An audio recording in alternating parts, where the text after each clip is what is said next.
सदा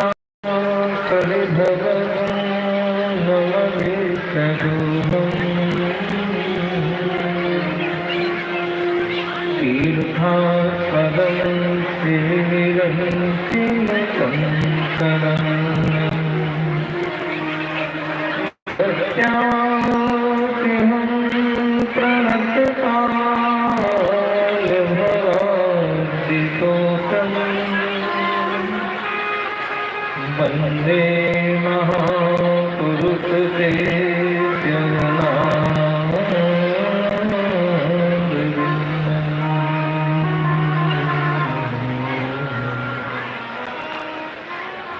बंसी विभूषितकरा नवनीरजाभा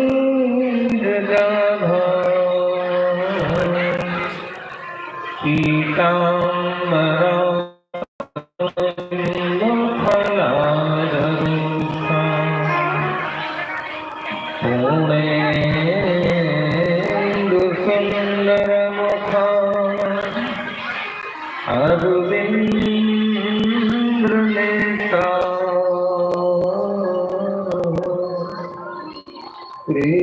कृष्णापरं किमपि तत्त्वमहं न जाने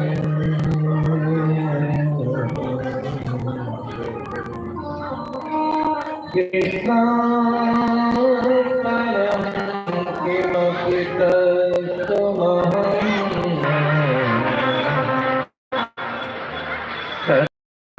सुखिना सर्वे सन्तु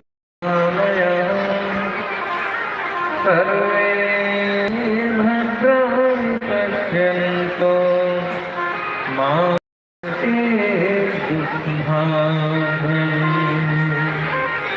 बोली श्रीमद्भागवत महापुराण की फूलमती संत समाज की भक्त समाज की सभी माताएं बहनें बैठी रहे, कृपया मर्यादा बनाए रखें। महाराज जी बोल रहे हैं, बस थोड़ी देर 5 मिनट धारण की। हर हर महादेव नमः पार्वती पतये हर हर। व्यास मंच को संलग्न करने वाले व्यास स्वरूप हमारे स्वामी जी महाराज बड़ी सुंदर संगीत के माध्यम से मधुर मधुर कथा आप लोगों को श्रवण करा रहे हैं। मंचस्थ साधु समाज, विद्युत समाज और नारायण परायण हमारे सभी जंगी स्वामी, कथा पंडाल में उपस्थित धर्मानुरागी सज्जनों, माताओं एवं देवियों, आप लोग भागवत महापुराण की दिव्यतम संगीता का श्रवण हमारे स्वामी जी के मुखार बिंद से सुन रहे हैं। बड़े ही भाग्यशाली हैं। आइए 1 मिनट भाव से भगवान का नाम लें और फिर बहुत थोड़े समय में, क्योंकि स्वामी जी हमारी इतना परोस देते हैं कि आप लोगों को डकारें आने लगती हैं और खिलाया जाए कोई बुद्धि नहीं होती है, इसलिए बहुत थोड़ी चर्चा करेंगे। लेकिन 1 मिनट भाव से सभी लोग परमात्मा का पावन नाम लें। सभी लोग लें। गोवर्धन गिरधारी जो सुधि लेना हमारी, गोवर्धन गिरधारी जो सुधि लेना हमारी, गोवर्धन गिरधारी जो सुधि लेना हमारी। देखिए भगवान का नाम ऐसे लोग जैसे लगे कि तुम्हारे भी कुछ लगते हैं, ऐसे न लोग कि हमारे कुछ लगते ही नहीं। ऐसे लोग कि तुम्हारे भी कुछ हैं, तुम्हारे भी लगते हैं भाव से।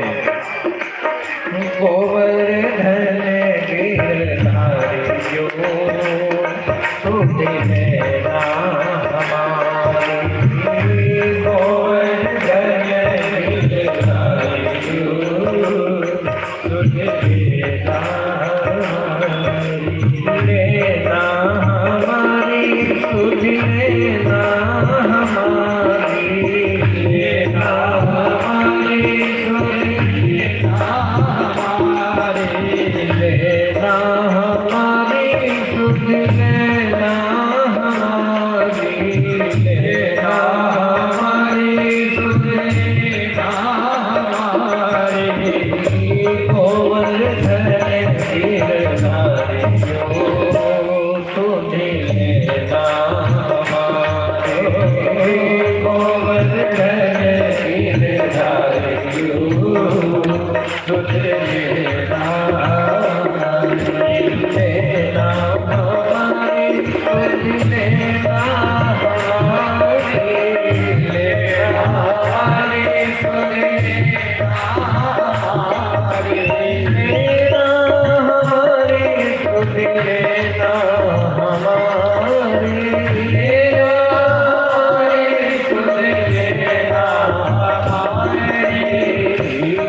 गोवर्धन गिरधारियो सुध लेना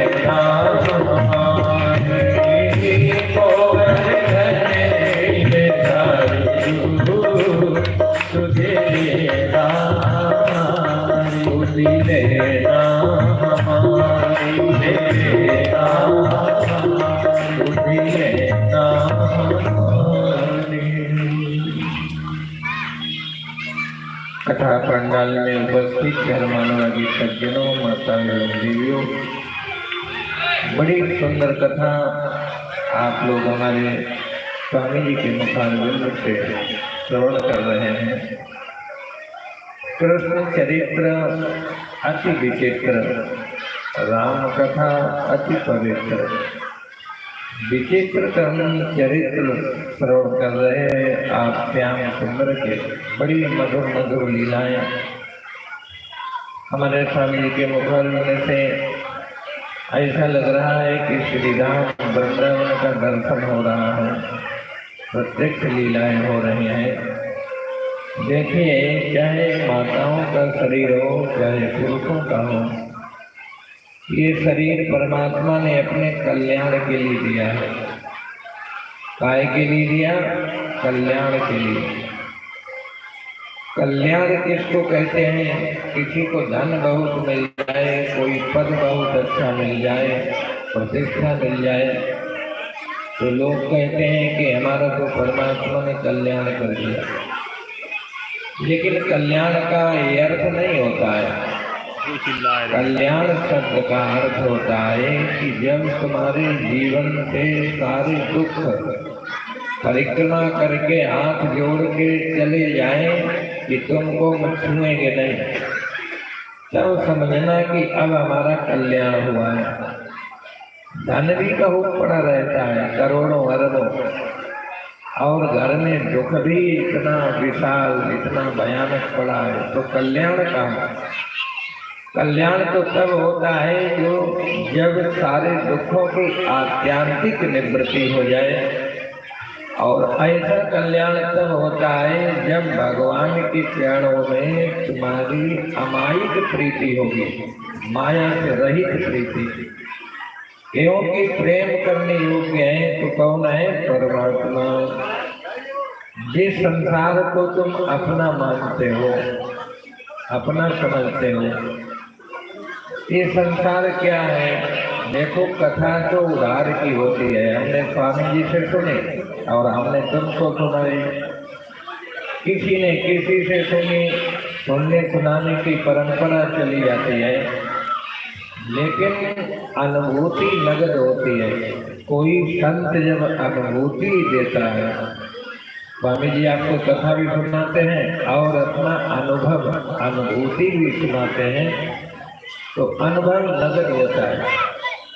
जैसे भगवती माँ पार्वती ने कहा भोले बाबा कथा तो हमने सुन ली, अब थोड़ा अपना अनुभव भी बता दो। जन्म जन्मांतर कल्प कल्पांतर से आप बैठे हैं कैलाश पीठ पर, कितने आपने प्रलय देखे हैं, कितने सृष्टि के सर्जन देखे हैं, तो अपना अनुभव बता दो। तो भोले बाबा अनुभव बताते हैं। उमा कहाँ मैं अनुभव अपना, सत हरि भजन जगत सब सपना। भोले बाबा क्या कहते हैं कि जगत है सपना और परमात्मा है अपना, ये हमारा अनुभव है। तो यदि आपको जगत लगे सपना और परमात्मा लगे अपना, तो समझ लो तुम्हारा अनुभव ठीक है। क्योंकि भोले बाबा कौन है? त्रिभुवन के गुरु, और त्रिभुवन का गुरु मिथ्या नहीं बोल सकता। तो भोले बाबा कहते हैं कि जगत क्या है? सपना। यहाँ जो कुछ दिख रहा है, जो कुछ अनुभव में आ रहा है, ऐसा कुछ नहीं। जैसा संसार दिखाई देता है, समझने में आता है, ये संसार ऐसा नहीं है। जब महापुरुषों के चरणों की रज में जीव अभिषेक करता है, चरण रज लेता है, तब संसार का वास्तविक रूप समझ में आता है। नहीं तो यहाँ क्या है? झूठे लेना, झूठे देना, झूठे भोजन, झूठ। इस चौपाई को समझ लो। एक व्यक्ति ग्रेजुएट बेचारा परेशान था, कहीं सर्विस नहीं मिल रही थी। एक बहुत बड़ा सर्कस लगा था, तो सर्कस देखने गया तो सर्कस के मालिक से मिला, कहा कि हमको नौकरी दे दो। तो उसने कहा कितने पढ़े लिखे हो?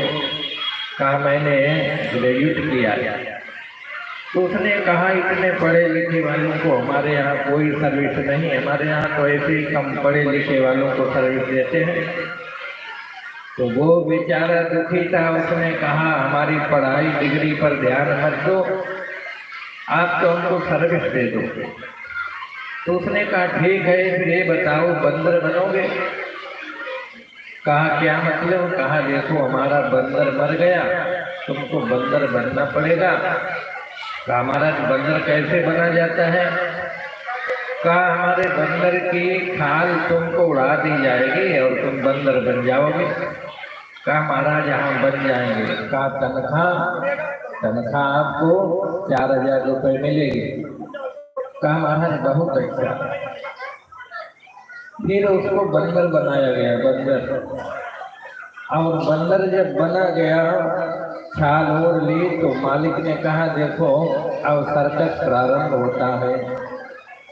तो बंदर बन गया। जब सर्कस प्रारंभ हुआ तो सिंह आया और सिंह ने बहुत बड़ा मुंह फैलाया। जब मुंह फैलाया तो मालिक ने कहा देखो तुमको अपना सिर इसके मुख में डालना है। तब उसने कहा ये तो सर्विस बड़ी महंगी पड़ गई, इसके मुख में डालना होगा सिर। कहा हाँ। तो बेचारा गया और जैसे ही सिंह के मुख के सामने गया तो कांपने लगा। तो सिंह ने कहा कि डरते क्यों हो? जैसे तुम नकली बंदर हो वैसे हम भी तो नकली सिंह बने हैं। ऐसे जब कहा तो कहने का तात्पर्य है कि यहाँ जो कुछ है सब क्या है? एक सत्य परमात्मा है और बाकी सब। गोस्वामी तुलसीदास महाराज लिखते हैं देखिए सुनिया गुनिया मन माही मोह मूल परमारथ नाही।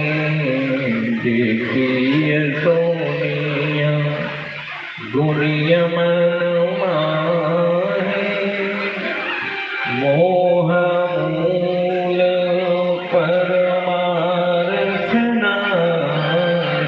जितना देखा जाता है, सुना जाता है, उसमें क्या लगा है?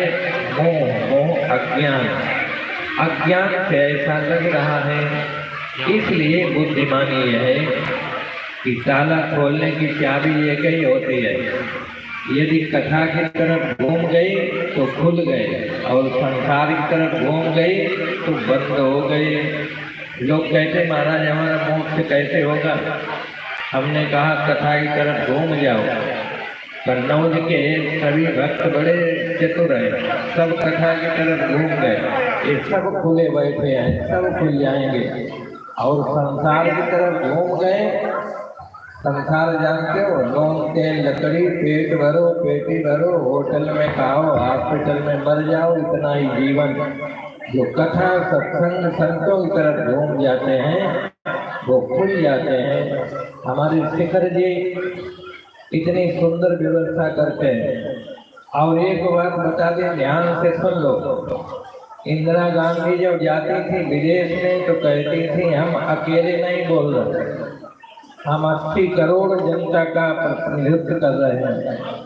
ऐसे ही हमारे शिखर जी जब संकल्प करते हैं कार्यक्रम का, वार्षिक अधिवेशन का, तो हमारे जितने श्रोता बैठे हैं सबके हाथ खड़े हो जाते हैं कि हम तुम्हारे साथ में हैं।